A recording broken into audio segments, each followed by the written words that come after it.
داشتیم از مشهد می‌اومدیم یه دفعه اومد بعد پیچی جلومون اومد پیچیدون تو کیشین من یه دونه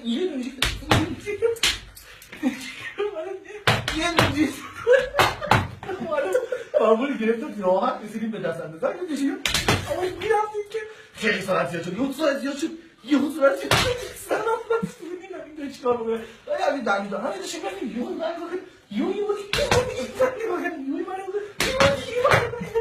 اومدم دنده کشتر داشتیم من میرفتیم داشتیم همین افتر کمپیرک زد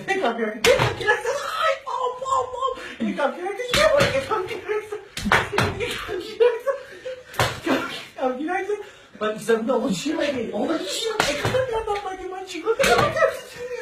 گفتش که هیچی فقط واسه مدرک دست کردم که مدرک رو درم بودم من دیدم مدرک چیزی میخواد گفت نه من چیزی نمیخوام خواست من جمعی کنم من دست یو مدرک رو درم بودم گفت این چیه؟ گفتم ریحه آقا یه دفعه داشتم گل میاد داشتم میرم این کی خدا من کردیم اومدیم جلوتر یهو این چی خدای من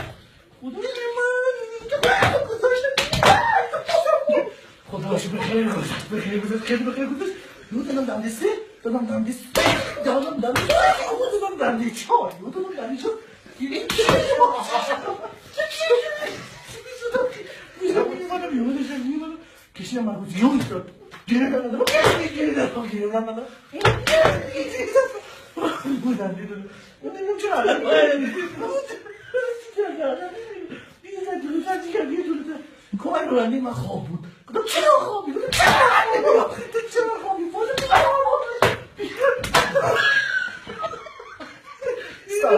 استاپ